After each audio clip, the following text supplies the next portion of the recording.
Hello बच्चों, आशा करता हूँ कि आप स्वस्थ होंगे, मस्त होंगे और अच्छे से अपनी पढ़ाई कर रहे होंगे।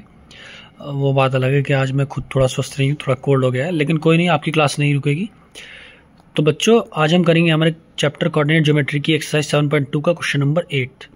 तो आपका क्वेश्चन 8 है, if A and B are -2, -2 and 2, -4 respectively, find the coordinates of P such that A P is equal to 3/7 A B and P lies on the line segment A B. तो बच्चों, इस question में कहा गया है कि ए और B जो हैं वो दो पॉइंट्स हैं, उनके कोऑर्डिनेट्स आपको ये -2, और 2, -4 आपको दिए गए हैं। और ये बोला है कि उसी लाइन सेगमेंट पर एक पॉइंट है पी, और पी कुछ इस प्रकार है कि जब हम ए पी जो होता है वो इज इक्वल्स टू होता है ए बी के 3/7 पार्ट के। अब बच्चों, इस लाइन से जो है आप एक बात समझ जाएंगे, कौन सी लाइन, ये वाली, A P is equals to 3/7 A B से, कि ए बी की लेंथ अगर 7 यूनिट्स है तो ए पी की लेंथ आपकी 3 यूनिट्स है। और अगर ए पी की लेंथ आपकी 3 यूनिट्स हो रही है तो जाहिर सी बात है पी बी की लेंथ आपकी 7 - 3 4 यूनिट आ जाएगी।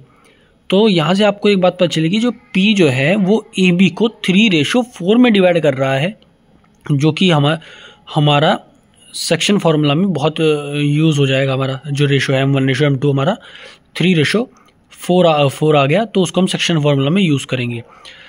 अब बच्चों, हमें यहाँ पर पी के कोऑर्डिनेट निकालने हैं, तो बस हमारे पास हमारा रेशो आ गया है और पी के कोऑर्डिनेट्स जो है हम सेक्शन फार्मूला से निकाल देंगे। अब बच्चों, हम अपने सेक्शन फार्मूला को पुट कर देते हैं। सेक्शन फार्मूला हमारा होता है m1x2 + m2x1 upon m1 + m2, ये x की वैल्यू के लिए, और y की वैल्यू के लिए m1y2 + m2y1 upon m1 + m2। अब इस फार्मूले में हम अपनी वैल्यूज़ को पुट करेंगे।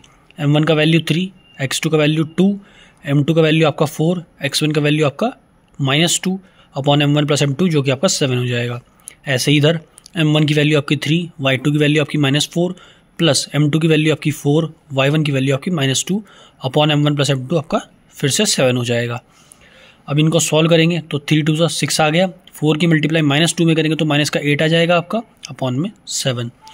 4 की मल्टीप्लाई 3 में करेंगे तो -12 आ गया। 4 की मल्टीप्लाई -2 में करेंगे तो आपका -8 आ गया, अपॉन में 7। और 6 में से 8 माइनस कर देंगे तो आपको -2/7 आ जाएगी, जो कि आपकी पी कोऑर्डिनेट के जो कोऑर्डिनेट है उनमें से x की वैल्यू होगी, और -12 - 8 आपका -20 हो जाएगा, और जो y की वैल्यू आपकी -20/7 आ जाएगी। तो p के जो कोऑर्डिनेट्स हैं उनकी वैल्यू आपकी -2/7, -20/7 आ गई। तो बच्चों, इसी के साथ हमारा क्वेश्चन नंबर 8 भी फिनिश होता है। अगर आपको इस चैनल पर किसी भी वीडियो में कोई भी इशू है या फिर कोई भी प्रॉब्लम आपको फिर भी समझ नहीं आई वीडियो के बाद, तो आप कमेंट सेक्शन में बता सकते हैं।